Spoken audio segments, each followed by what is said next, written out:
পর্বতের গুহা হলো সমতল জমিন থেকে প্রায় 2 কিলোমিটারের মতো উঁচু একটি পাহাড়। আল্লাহু আকবার, জোরে বলেন। ওই পাহাড়ের গর্তের ভিতরে বিশ্বনবী মানুষগুলোর জন্য আল্লাহর দরবারে চোখের পানি ছেড়ে দিয়ে দিয়ে কান্তরে, আমরা মুসলমান নবীর চিনলাম না, আমরা মুসলমান নবীর আনুগত্য করলাম না, কিন্তু তুমি কি জানো বন্ধু, ওই নবী মদিনাতে মুনওয়ারাতে শুয়ে শুয়ে এখন তোমার মতো উম্মতের জন্য চোখের পানি ছেড়ে দিয়ে বুকু ভাসায়। আল্লাহর বান্দারা, হেরা পর্বতের গুহায় বিশ্বনবী আল্লাহর দরবারে কাঁদতে থাকলেন। আল্লাহ বললেন, বন্ধুরে তুমি কাঁদবা না, তোমার মতো বন্ধুর আমি চোখের পানি সইতে পারি না রে। জিবরাইলকে পাঠিয়ে দেওয়া হলো, আল্লাহর নবীর উপরে কোরআন নাজিল হয়ে গেল। সর্বপ্রথম সূরা হলো সূরা আলাকের 5টা আয়াত। ইকরা বিসমি রাব্বিকাল্লাযী খালাক। বন্ধুরে তুমি পড়ো ওই প্রভুর নামে, যে প্রভু তোমাকে সৃষ্টি করেছেন। শাহজাদপুরের ভাইরা, আপনাদের শরীরে শক্তি বেশি, দামও আপনাদের বেশি। জবানটা খুলে মুসলমানের মতো আওয়াজ করে বলুন তো, আমাদের সৃষ্টি কর্তা কে? আর একবার বলুন, আল্লাযী জাআলা লাকুমুল আরদা ফিরাশাও والسماء بناء وأنزل من السماء ماء فأخرج به من الثمرات رزقا لكم فلا تجعلوا لله أندادا وأنتم تعلمون।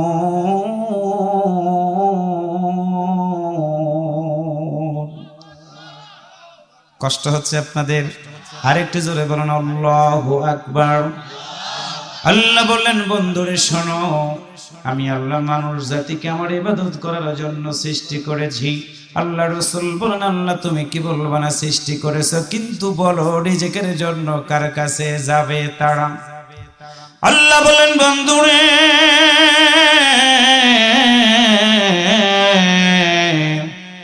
কারো কাছে যাওয়ার দরকার নাই। আমি আল্লাহ আমার বান্দা বান্দীদের জন্য রিজিকের ব্যবস্থাটা আমি মালিক করলাম, আমি মাওলা করলাম, আমি রব করলাম। আল্লাহ বলেন, আল্লাযী জাআলা লাকুমুল আরদা ফিরাশাও ওয়াস সামাআ বিনাআও ওয়া আনজালা মিনাস সামাই মাআন فأخرج به من الثمرات رزقا لكم فلا تجعلوا لله أندادا وأنتم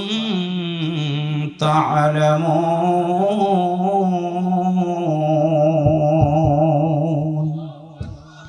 আল্লাহ বলেন, রাসূল বলে দাও, আসমানটাকে ছাদ বানালাম, জমিনটাকে বিছানা বানালাম। আমার বান্দারা মাঠের ভিতরে ধান লাগাবে, আমি আল্লাহ বলবো ধানটাকে ফুলে যাও। ধানটা ফুলে যাবে, একটা করে ছড়া বের হয়ে যাবে। প্রতিটা ছড়ার সাথে 20 থেকে 30টা করে ধান আমার আল্লাহ তাআলা দিয়ে দিবে। ধানকে বলবে তুমি ফুলে যাও, সেটা হইবে না।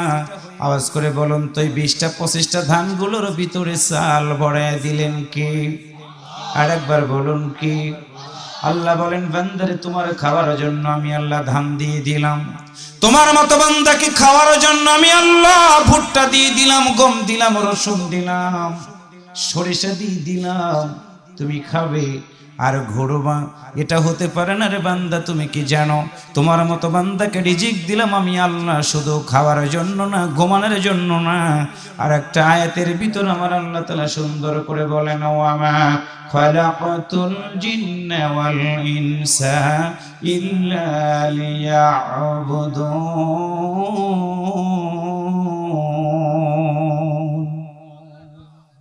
মনোজাত করে দিই,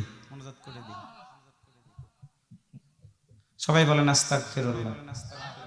খুশি আপনারা? তাহলে আল্লাহু আকবার বলতে অসুবিধা কোথায়?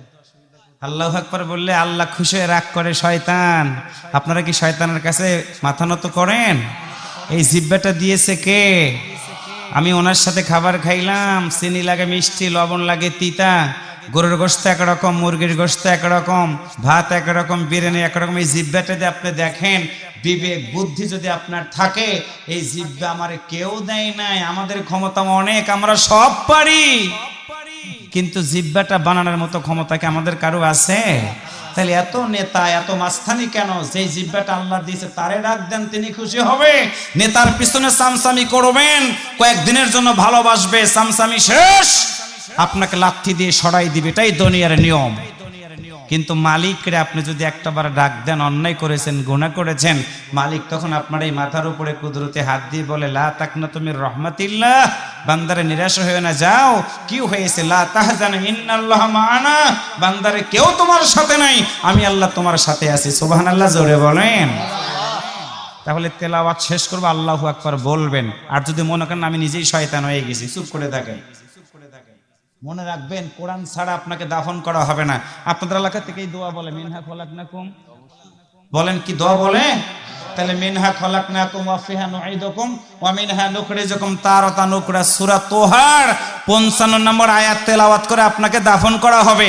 আপনি আওয়ামী লীগ করেন, বিএনপি করেন, জামাত করেন, তাবলীগ করেন, পুলিশ, র‍্যাব, সীতা, কোবরা, যা হন না কেন, কোনো সমস্যা নাই, কিন্তু মরে যাবেন নেতাগিরি শেষ, মরে যাবেন বক্তাগিরি শেষ, মরে যাবেন সভাপতিগিরি শেষ। কথা বলেন ঠিক না ভাইরা? তাহলে দুনিয়াতে এত মাস্তানি কেন? কোরআনের ভিতরে যা আছে সেইটা মানেন, কোরআনের ভিতরে যা আছে সেইটা শোনেন, কোরআনের ভিতরে যা আছে সেইটা আমল করেন। মরার পরে রসুলের নামকরণ করে রেখে দিয়ে আসলেই রসুল আমাদেরকে চিনবে না, চিনবে না, চিনবে না। রসুল চিনবে তখন ইত্তিবায়ে রসুল, রসুলের আনুগত্য করবেন যখন। মারহাবা জোরে বলেন। ও আল্লাহর বান্দারা, ঘুমাবেন না, সহযোগিতার হাতটা বাড়িয়ে দেন। আমার আল্লাহর রসুল কোরআনের সাল্লাল্লাহু আলাইহি ওয়াসাল্লাম কোরআনের দাওয়াত দিয়েছে মানুষগুলোকে। আবু জেহেল বাধা দিয়েছে বিশ্ব নবীকে, আবু জেহেলের আদেশে বিশ্ব নবীকে গ্রেফতার করে নেওয়া হলো। কলিজাটা ফেটে যায় মুসলমানেরা। দেখো তো রে, তোমাদের মনের ভিতরে কি একটু কষ্ট লাগে কিনা? কারণ হলো আমরা যেদিন মরে যাব নবীর নামকরণ করে তোমাদেরকে কবরের ভিতরে রেখে দিয়ে আসা হবে।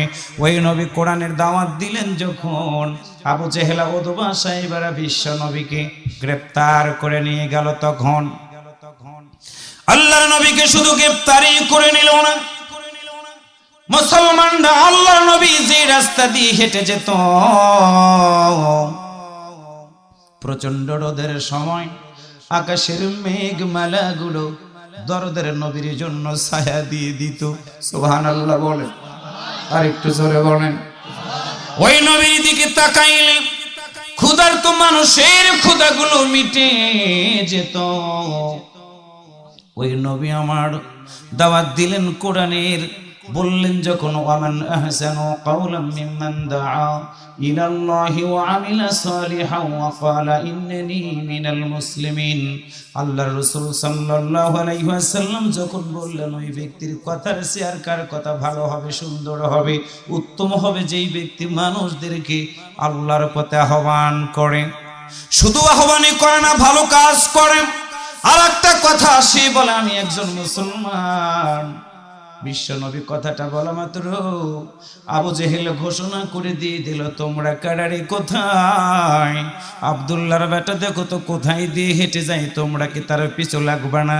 যেই মসজিদের উদ্যোগে আজকে মাহফিল রে ভাই, বাইতুল্লাহর পাশ দিয়ে বিশ্ব নবী যখন কোরআনের দাওয়াত দেওয়ার জন্য হেঁটে যাচ্ছিলেন, আবু জেহেল ডাক দিয়ে বলল, ওই যে দেখো আব্দুল্লাহর বেটা যায়, তোমরা যদি কেউ পারো এখনই আব্দুল্লাহর বেটাকে পৃথিবী থেকে বিদায় করে দেওয়ার জন্য, যদি পারো আমি তোমাদের পুরস্কৃত করে দিব।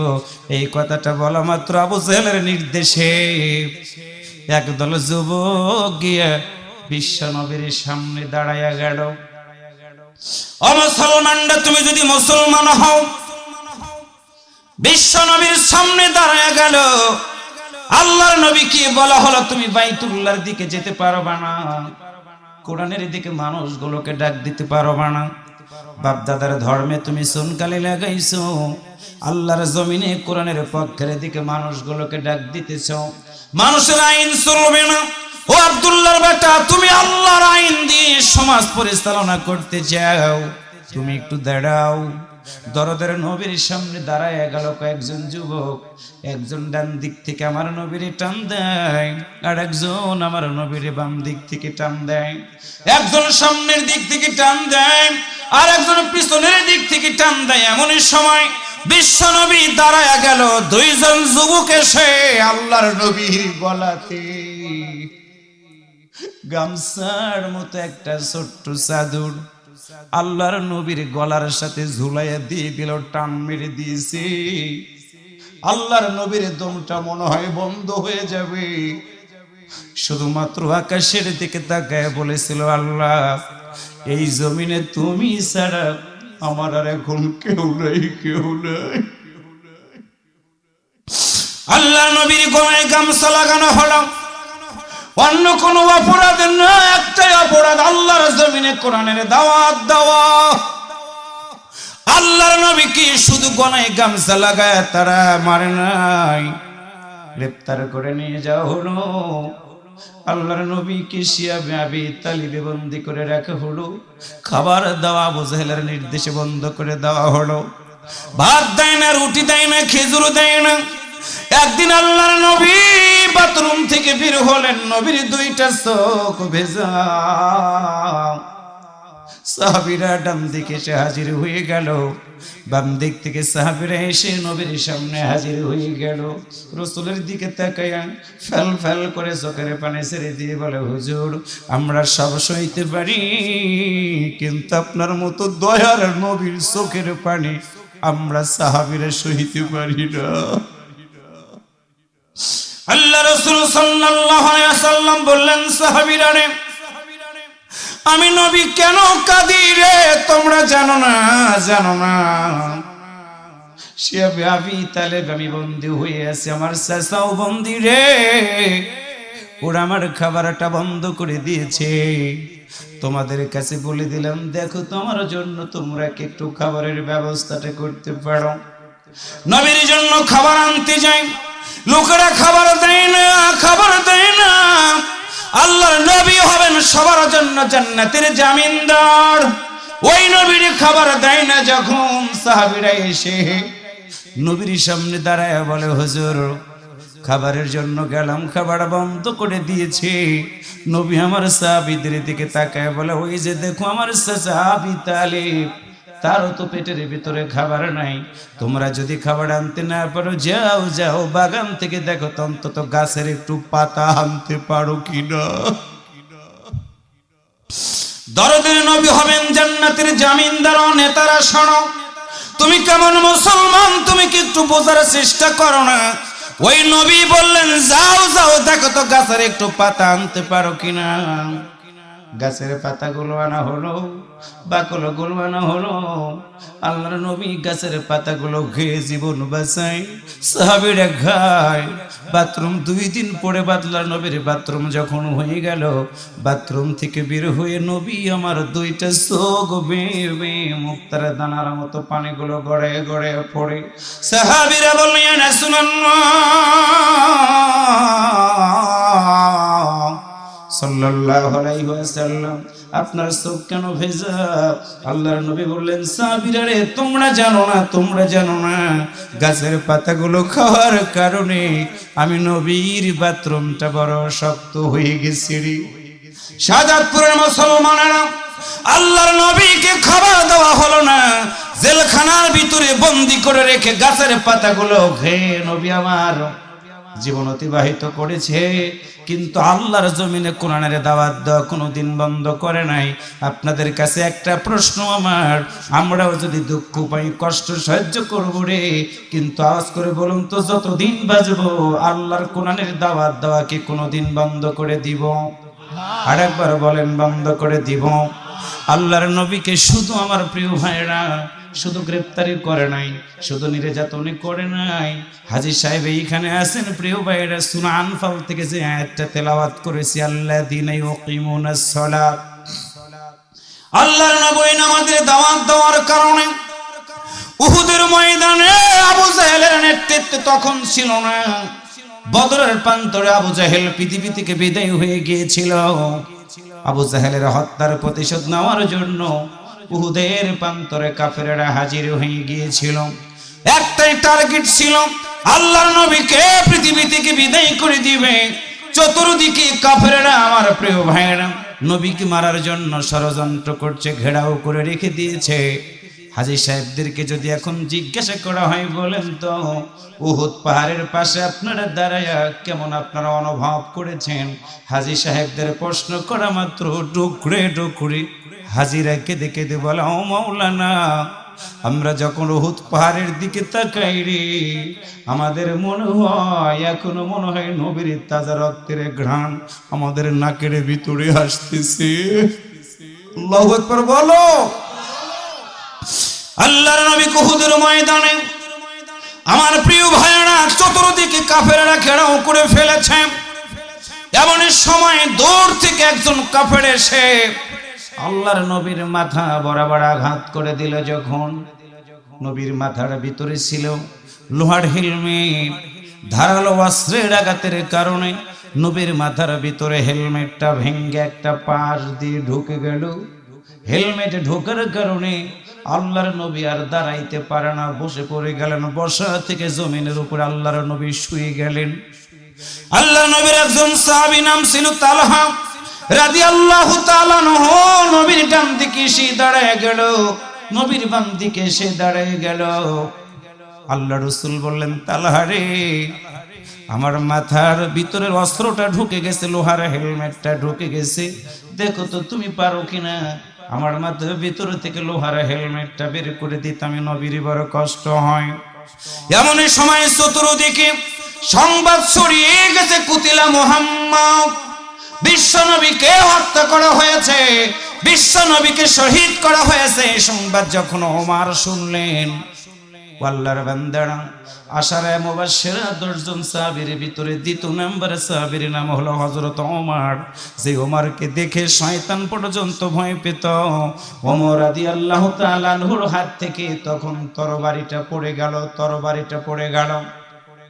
ওমরকে জিজ্ঞাসা করা হলো, ওমর, তোমার হাত থেকে তরবারিটা কেন পড়ে গেল, তুমি কি বলবে না? ওমর রাদিয়াল্লাহু তাআলা আনহু নবীর সাহাবীর দিকে তাকায়া বলি, ও নবীর সাহাবীরে, যে নবী যদি পৃথিবীতে না থাকে রে, কার জন্য আমরা যুদ্ধ করব? নবী নাই, নবী নাই, যুদ্ধ করার দরকার নাই, চলো যাই, যার যার মতো এখান থেকে বিদায় হয়ে যায়। কাফেররা যদি মারে শহীদ হয়ে যাব রে। কারণটা হলো নবী ছাড়া, নবী ছাড়া আমাদের জীবনে আর কোনো আশা নাই। চতুর্দিকে সংবাদ ছড়িয়ে গেছে, কুতিলা মুহাম্মদ। এমন সময় বিশ্ব নবীর কানের ভিতরে আওয়াজ এসে গেল, আল্লাহর নবী পৃথিবী থেকে বিদায় হয়ে গেছে, সাহাবীরা দুর্বল হয়ে গেছে। আল্লাহ রাসূল আমার তালহাকে বললেন, তালহা রে, তুমি একটু আমাকে ধরো, আমি একটু দেখবো রে, আমি একটু জানবো রে, উহুদের ময়দানে আমার সাহাবীদের অবস্থাটা কি, তুমি কি একটু জানাবা না? সিরাতের ভিতরে পড়লাম, প্রিয় ভাইরা, সূরা আনফালের তাফসীর গুলো পড়বেন ভালো করে। আল্লাহর নবীর দিকে তালহা তাকায় আছে। তালহা রাদিয়াল্লাহু তাআলা আনহুর গোটা শরীরে তরবারির আঘাত, তীরের আঘাত। তালহা রাদিয়াল্লাহু তাআলা আনহু নবীর দিকে তাকায় বলে, হুজুর, আমি আপনাকে উঁচু করে ধরবো এমন শক্তি তো আমার কাছে নাই, তবে একটা কথা বলবো গো নবী, আমি গর্তের ভিতরে শুয়ে পড়ে যাব, আপনার মতো বিশ্ব নবী আমার বুকের উপরে পাড়া দিয়ে একটু উঁচু হয়ে দাঁড়াবেন। পাহাড়ের গুহা বরাবর মুখটা আপনার যখন হয়ে যাবে, আপনি যখন সাহাবীদেরকে বলবেন বিশ্ব নবী এখনো বেঁচে আছে, আল্লাহর কসম করে বলে গো নবী, আপনার সাহাবীরা মনোবল হারাবে না, মনোবল হারাবে না। একটু আল্লাহু আকবার জোরে বলেন, আর একটু জোরে বলেন। আল্লাহর নবী বললেন, তালহা রে, আমার মাথার হেলমেটের ব্যথার কারণে আমি নবী দাঁড়াইতে পারি না, আমার কষ্ট হয়। আল্লাহর নবীর গাল বেয়ে পানি পড়ে, অন্যদিকে মাথার ভিতরে হেলমেটটা ঢোকার কারণে রক্তগুলো গড়িয়ে গড়িয়ে পড়ে। আপনাদেরকে জানাই দিতে চাই, আমার মুরব্বির যদি এখন মাথাটা ফেটে যায়, দেখবেন মাথার রক্তগুলো মুখ বেয়ে গড়িয়ে গড়িয়ে পড়বে, সাদা জুব্ব লাল হয়ে যাবে। আল্লাহ নবীর গোড়ি শরীর থেকে রক্তগুলো বের হচ্ছে। তালহা রাদিয়াল্লাহু তাআলা আনহু বললেন, হুজুর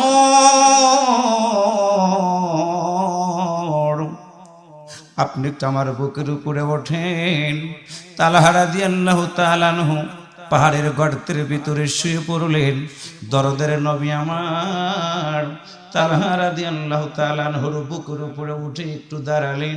এইরকম গুহা বরাবর নবীর মুখটা হয়ে গেল। একটু গুহার উপরে নবীর মুখটা যখন বেরিয়ে গেল, সাহাবীদের দিকে লক্ষ্য করে বলেন, ও নবীর সাহাবীরা রে, তোমাদের কানের ভিতরে পৌঁছে গেছে বিশ্ব নবী পৃথিবী থেকে বিদায় হয়ে গেছে। না না না, তোমাদের নবী এখনো জিন্দা আছে, এখনো পৃথিবী থেকে বিদায় হয়ে যায় নাই। ইথারের সাহায্যে সকল সাহাবীদের কানের ভিতরে আওয়াজ আল্লাহ পৌঁছে দিয়ে দিলেন।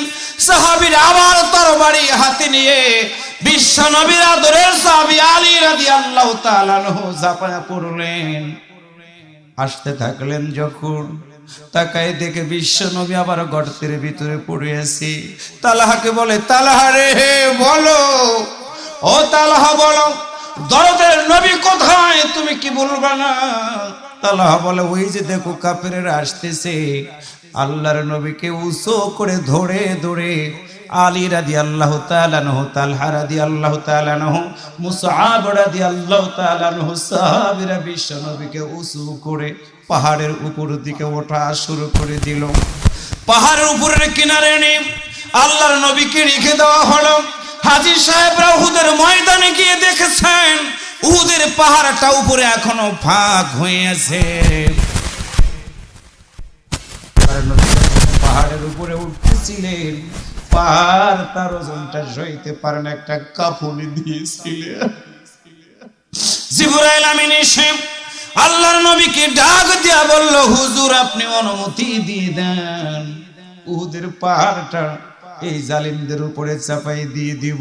রক্তমাখা আমার নবী বলেছিলেন, জিবরাইল রে, তুমি যদি উহুদ পাহাড়টা এই মানুষগুলোর উপরে চাপাই দাও, আমি নবী কাদের কাছে গিয়ে কালেমার দাওয়াত দিব রে।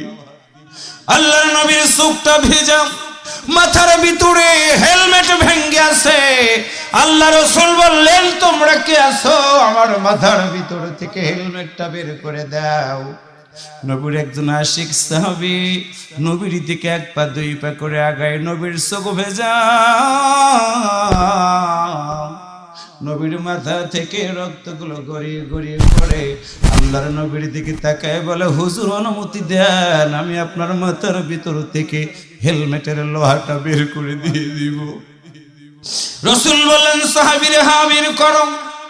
আল্লাহর নবীর সাহাবী চিন্তা করলেন, হাত দিয়ে যদি আমি লোহার কড়াটা ধরে টান দেই, ধরতেও পারি নাও পারি, নবীর কষ্ট হবে। এইটা ভেবে নবীর সাহাবী এই মুখটা দিয়ে দুইটা দাঁত দিয়ে আল্লাহর নবীর মাথার ভিতরে লোহার হেলমেটটা ভেঙে ঢুকে গেছে। দাঁত দিয়ে আল্লাহর নবীর সাহাবী নবীর মাথা থেকে হেলমেটের লোহাটা ধরে এমন জোরে টান দিয়েছে, নবীর মাথা থেকে হেলমেটের লোহাটা বের হয়ে গেছে। সঙ্গে সঙ্গে ওই নবীর সাহাবীর কয়েকটা দাঁত ভেঙে উহুদের পাহাড়ের উপরে পড়ে যায়। আল্লাহ নবীর সাহাবী মুখের দিকে তাকায় দেখে মুখ দিয়ে রক্তগুলো গড়িয়ে গড়িয়ে পড়ে। আল্লাহর নবী হাত বাড়ায় বলে, কিরে সাহাবী, আমার মাথার ভিতর থেকে হেলমেটের লোহা বের করতে গিয়ে তোমার দাঁতগুলো পড়ে গেল, তোমার কি কষ্ট হয়? কষ্ট হয়।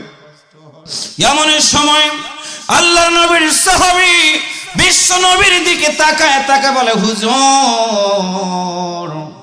আমার মুখের দুইটা দাঁত কেন?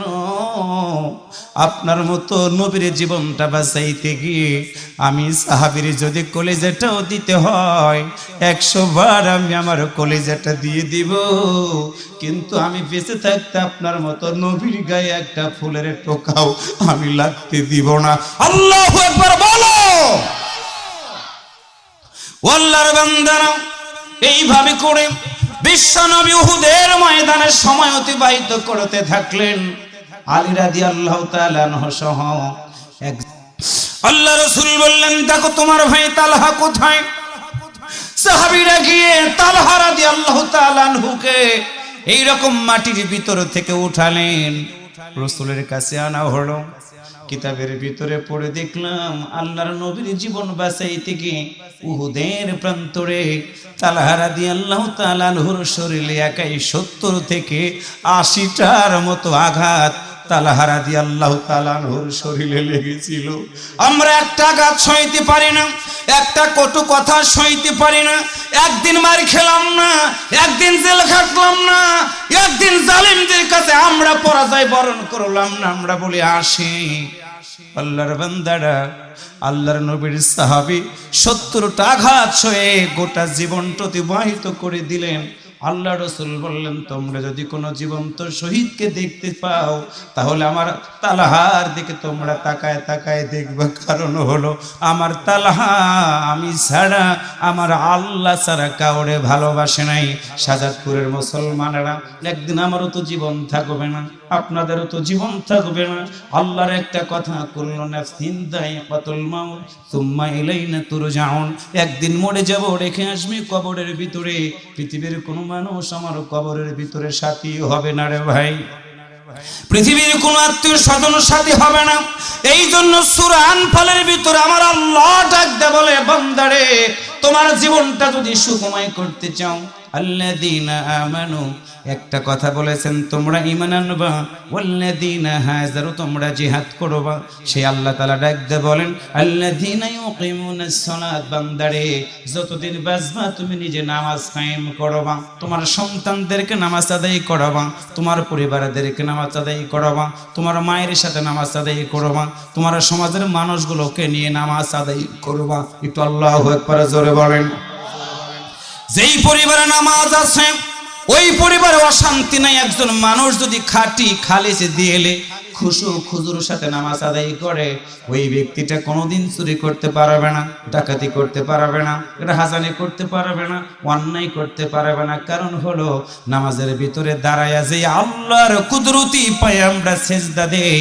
আওয়াজ করে বলুন তো, নামাজ থেকে বের হয়ে ঘরের দরজাটা বন্ধ করে কেউ যদি জেনা করে, কেউ যদি ফাইলে স্বাক্ষর করার সময় ঘুষ খায়, কেউ বা 10 টাকা হারে সুদের টাকা লাগায়, কেউ বা চগলখড়ি করে, কেউ বা খারাপ আচরণ করে, কেউ বা এই রাস্তার কাজ করার সময় পিস আমার ভাইরা মেরে খায়, পৃথিবীর কোনো মানুষ দেখবে না, দেখবে না। আওয়াজ করে বলুন তো, একজনই দেখবেন, মেহেরবানি করে বলেন তিনি কে? একজন নামাজি ব্যক্তি চোর হবে না, একজন নামাজি ব্যক্তি ডাকাত হবে না, একজন নামাজি ব্যক্তি জেনাকার হবে না, একজন নামাজি ব্যক্তি অন্যের সম্পদ হরণকারী হবে না। কারণটা হলো নামাজি ব্যক্তির মনের ভিতরে চিন্তা হবে মসজিদের খাট কখন মনে হয় তার বাড়িতে আসবে, যার কারণে খুশু খুজু অবস্থায় নামাজে দাঁড়ায়া পৃথিবীর কাউকে ডাক দিবে না। আওয়াজ করে বলুন তো, নামাজের ভিতরে দাঁড়ায়া আমরা ডাক দেই কাকে? আল্লাহ তখন ডাক দে বলে, বান্দারে কি হয়েছে তোমার? আমি আল্লাহর কুদরতি পায়ে সেজদা দিয়েছ, পৃথিবীর কোনো নেতাকে ডাকো নাই, তার সৈনিককে ডাকো নাই, আমার মতো আল্লাহকে ডাক দিয়েছো, যাও যাও, আমি আল্লাহ তোমারে কথা দিয়ে দিলাম তোমার গুনাহ খাতাগুলোকে মাফ করে দিব। আমরা যখন মসজিদ থেকে বের হয়ে ওই আল্লাহর কথাগুলো মানার জন্য চেষ্টা করি রে ভাই, আল্লাহ যেই সম্পদ আমাদেরকে দিয়েছে সেখান থেকে একটা অংশ যদি আমরা আল্লাহর জন্য দিয়ে দেই, আল্লাহ তখন ডাক দে বলে, বান্দারে আমি তোমার বাড়িতে গিয়েছিলাম অভাবী হয়ে, আমি তোমার বাড়িতে গিয়েছিলাম মিসকিন হয়ে, তুমি আমাকে সেদিন দেখেছো, তোমার সম্পদগুলো আমি আল্লাহর জন্য দান করে দিয়েছো, আমি আল্লাহ তোমার গুনাহ খাতা শুধু মাফ করে দিলাম না, আমি আল্লাহ তোমাকে আজকে সুসংবাদ দিয়ে দিলাম রে বান্দা, মাটির কবর রেখে দিয়ে গেছে তোমার বাবা, মাটির কবর রেখে দিয়ে গেছে তোমার মা, মাটির কবর রেখে দিয়েছে তোমার নেতা, মাটির কবর রেখে দিয়ে গেছে তোমার আত্মীয় স্বজন, ওই কবরের ভিতরে আজকে কেউ নাই, কেউ নাই। আমি আল্লাহ আজকে তোমার জন্য সুসংবাদ দিয়ে দিলাম, তোমার এই মাটির কবরে কারোর দরকার নাই।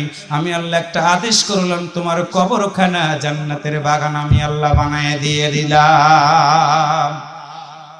মরিলে কান্দিস নাই আমার দায় রে সন্তান গো,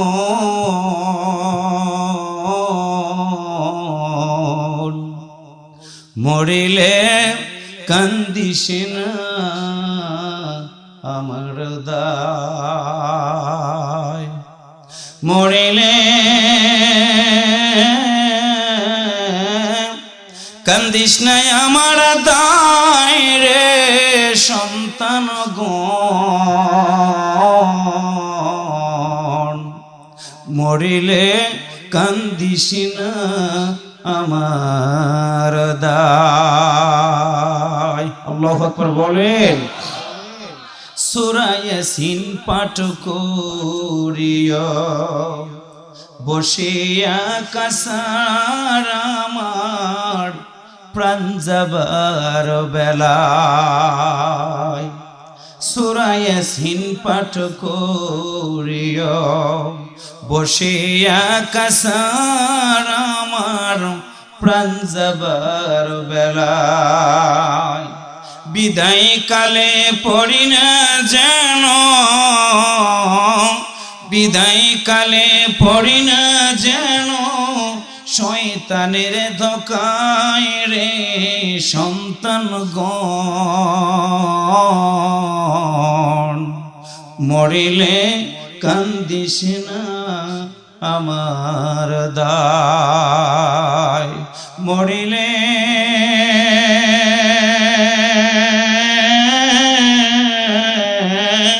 কান্দিস না আমার দায় রে সন্তান গণ, মরিলে কান্দিস না আমার দায়। কাফন পরায়া যদি কান্দো আমার দায়, মসজিদে বসিয়া কান্দো আল্লাহর দরগায় রে সন্তান গণ, মরিলে কান্দিস না আমার দায়, মরিলে